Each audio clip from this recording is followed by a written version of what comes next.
Yeah, did half of that money go to the ship? It's like, I need some more cash. Oh, you mean to get recruits? Yeah. Yeah. You could say that. Yeah, this recruit called, transponder, and this recruit called, carburetor.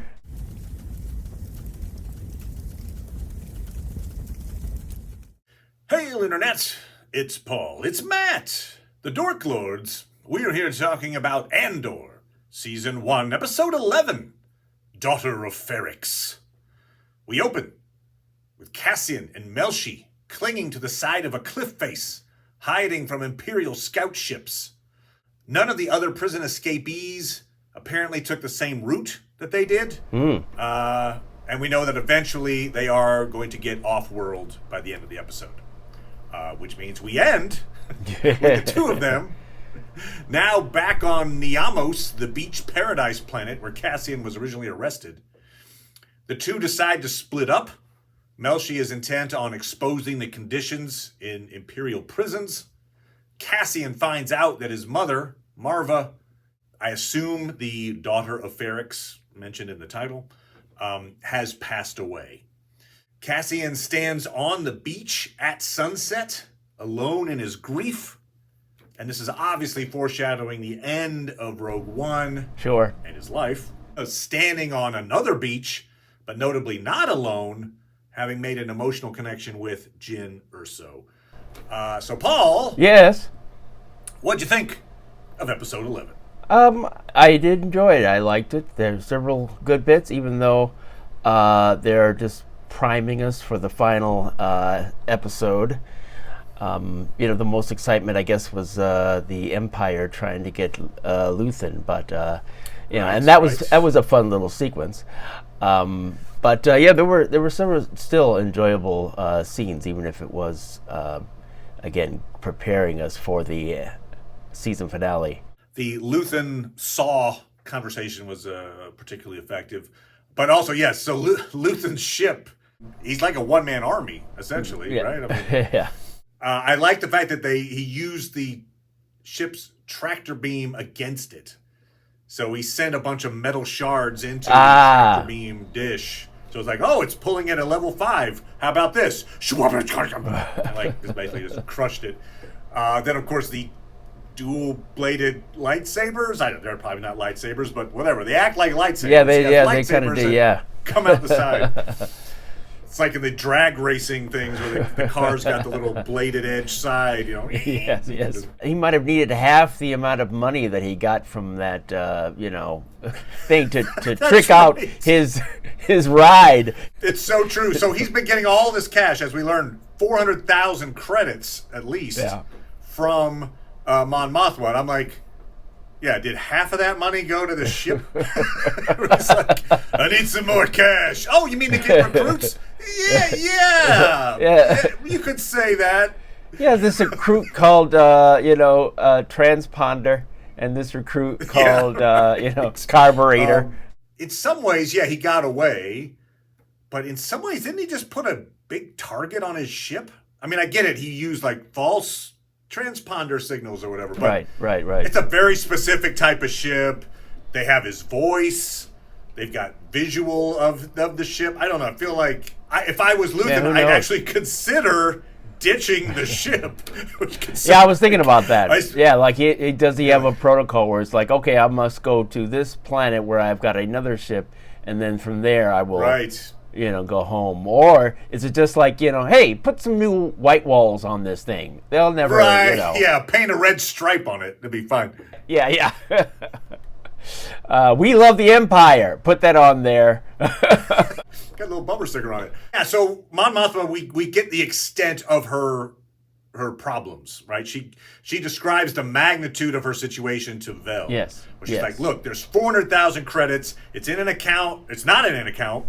And the Empire's reviewing accounts, and unless I get 400,000 credits and stick it into this account in the very near future, I'm going to be treason, whatever. I mean, probably killed off or something, so. Or at least imprisoned anyway, yeah. And you could see on her face, she's really, you can see the emotion of this moment of, the tense quality. Yeah, Like I finally yeah. have someone I can talk to about this because Yep. she's been keeping it all inside. Yeah. And I guess while we're there on that part of it, we have the daughter, and she's, apparently really into Chandrilan tradition, Yes. religion, likely including the stuff about arranged marriages.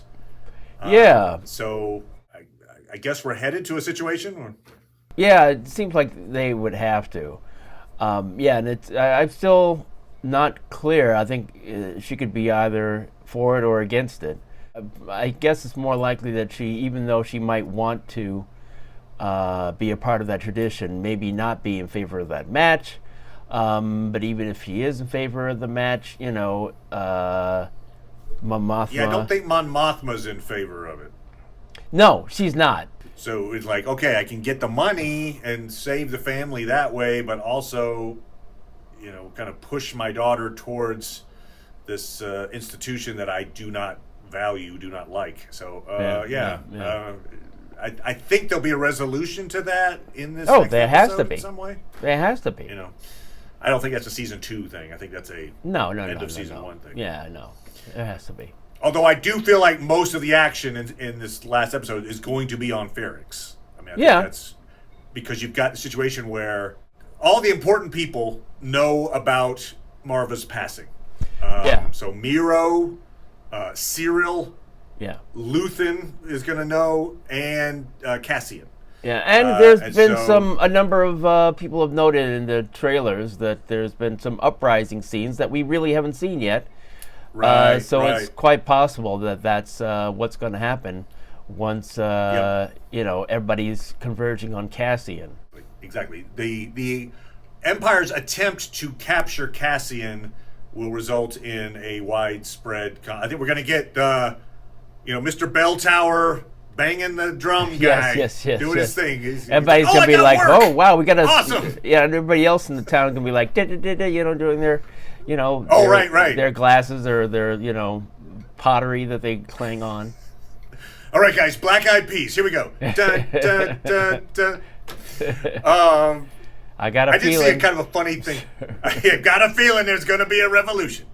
I saw online that Cyril has been given the nickname, at least in some circles, of Cereal. Oh, right. Yes. He's Cereal, everybody. Yes. Cereal apparently steals from his mom, and he's going to leave. Yeah. I think, right? Yeah. Is that the idea? Yeah, presumably. Right. He's going to go to the planet there. Waited. He's headed to Ferrix. It's sad that he, determined. after working for a good amount of time, still doesn't have any money. Maybe he's been spending it all following Dedra Miro. I appreciated too that our 2 spies, Sintra for the rebellion, and then there's an Imperial spy, are both hanging out in the same bar. Yes. Sintra, I think, knows that that's a spy next to her, but I hope she does. He knows that she is. I would think that she would have to be part of her plan to kill him. It's not like hey, would you mind me taking this guy? Or part of her plan, is obviously killing him before he's caught. Killing Cassian before he's caught by the Empire. Yeah. Right. Yeah. But you're not gonna. You have to do it before he does it. I see what you mean. You have to kill Cassian before he gets captured. Yeah.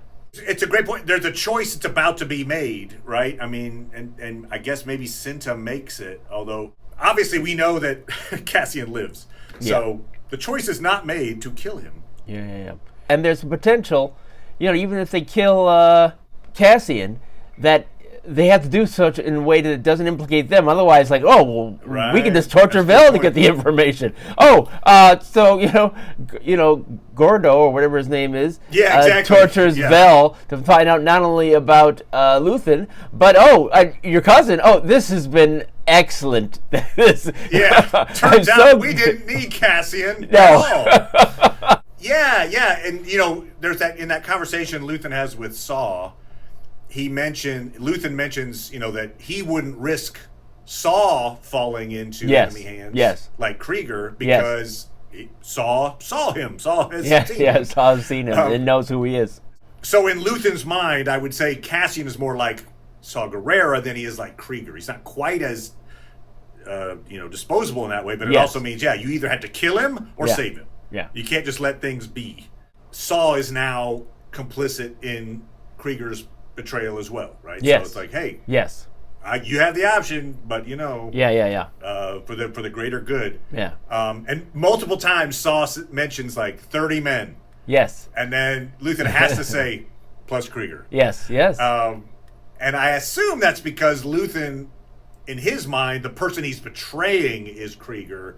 The 30 men are kind of like one step removed from the betrayal, perhaps. I don't know, but he's always like, I don't know. Krieger. I feel like Plus Krieger. The reason why he's doing that is just so he knows that, he's letting him know that he's aware of what the exact cost of doing this is. It's not just 30 men. It's 31 men. You could say 31 men. Yeah. It's 30 men plus Krieger. There's, Krieger. It's not just these men. There's the one that we know is Krieger, and he's involved in that. So if he'd said 31 men, he's like, oh, okay. Right? Yes, yeah. Okay. I see. No, you're absolutely right. And 2 droids. Yeah. But yeah, Saw does that. Let's call it war, and it does remind me of the Codebreaker Operation Ultra. Sure. From World War II. Sure. There was that Benedict Cumberbatch film, The Imitation Game. Ah. But basically, once the Allies had cracked Enigma's codes, they had to allow some percentage of the intercepted German attack plans to go through. Yeah. Otherwise, the Nazis would change their codes. Right. So it's brutal decision making. Sure. Right? Yeah. Okay, let that one through. Right. So, do we think? Are we going to see anything about Krieger in the finale? Or is it just like, yep, he died, but that's off screen? Or are we going to see that mission take place? I don't know why you would. I mean, I get it. None of the major players are involved. Unless one of the major players decides, like, for instance, Saw Gerrera decides, you know what, I'm going to go try to save Krieger. Come on. But probably not. No. Based on what we know of Saw and Luthen, it doesn't make sense. It makes no sense at all. I agree. Okay. I'm just throwing it out there. Okay, okay. Yeah, throw it out. Throw it out. Okay. Throw that out. Throw it out. Throw it out. 2 tubes. 2 tubes is going to go rogue. He's like, I overheard. Krieger. He's my best friend. Clea knows about the funeral for Marva. So that means Luthen knows. So is Luthen going to go to Ferrix? Is he going to be on Ferrix? I think it would be a mistake for him to do that. Yeah, I agree it would be a mistake, but is he going to make the mistake? I can't see why he would. Because we thought he might be dead by the end of the season. And so I'm just saying, right. One way he would be dead by the end of the season is if he decided for some reason to go to Ferrix. Right. And I mean, here's a scenario where he might. He just got through selling out Krieger, and maybe it's weighing on him a little bit. And he's like, I'm about to just throw Cassian to the wolves as well. How many rebellion members can I throw away? Before it's like, what am I no better than the Empire? Maybe this is that moment, that threshold moment where he's like, you know what, I'm going to go save him. I got assassins on there. I'm going to go stop this and try to save Cassian. Maybe I'll throw that out there as a possibility, and that would potentially get him killed. If he doesn't go, I guess and if we're right about him not making it out of this season, then the only reason why he might die, I guess, is he gets discovered. Right. Some other way. There's a lot of ways you could discover him at this point. Yeah. Actually, if something goes wrong with that, and Luthen wasn't as careful as he thought he was. Oh, that's the spaceship with the giant 2 lightsabers that come out the sides. Well, we'd like to talk to you, sir, about your ship. Yeah. Although I think it perhaps bears. Some people don't think Luthen's life is that he could make it out of the this season, because I guess the maker of the show has said that he's got a lot going on. And I kind of hope he does, because Stellan Skarsgård's doing a great job. Oh yeah. Let's see the character some more. Yeah, sure. Ultimately, his days are numbered, but perhaps those days go into season 2. Especially since we just saw him escape. And he was so calm about it. That was one of the cooler things. Just like you would think most little tiny ships being, about to be boarded and hence found out, hence imprisoned for life / executed would be very, and he's like, no, that's fine. Oh yeah, I'm just getting the things ready for you. No problem here. Wow, wow, wow. Yeah, he's done it before. Yes. Let's put it that way. Yes. Yeah. A very touching moment with the droid B2. Yes. Like genuine emotion, like depressed at Marva's death. Well, the fact that Marva's away, which he doesn't really understand. Oh, you don't think he understood that she was dead? I don't think so. Okay. Because I feel like his saying that what if she comes back or not? But whatever, she's not. He has to say she's in a wall or whatever, and so he wants to stay in that house. I mean, it's possible he understands, but I feel as if he doesn't. I thought he wanted to stay there with the memory of her. Like, this is where I feel connected. But maybe you're right. Maybe I was putting too much into that. I did like that Brasso's like, fine, I'll stay here for the night. Yeah. He's staying there for the droid. Yeah. Which is kind of fun. Right. Yeah. Like, okay. Yeah. All right. Yeah, because it wasn't clear to me that he was going to take B2 Emo. Until he was like, "You're coming with me," because he could have been like that. He could have been like that immediately.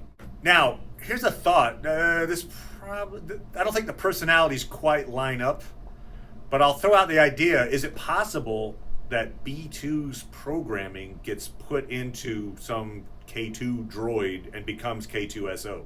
Right? We don't see B2 later, but we do see this K2SO. Yeah. Who's this reprogrammed security droid? I mean, is it possible that... I guess it's possible.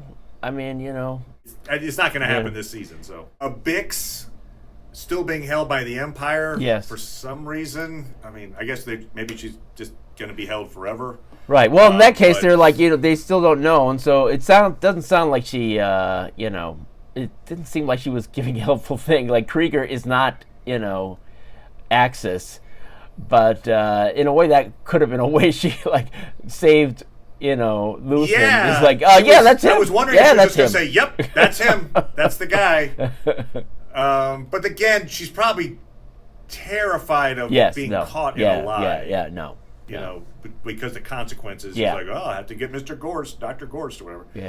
Yeah. She does look broken, yes, mentally and emotionally. Yeah.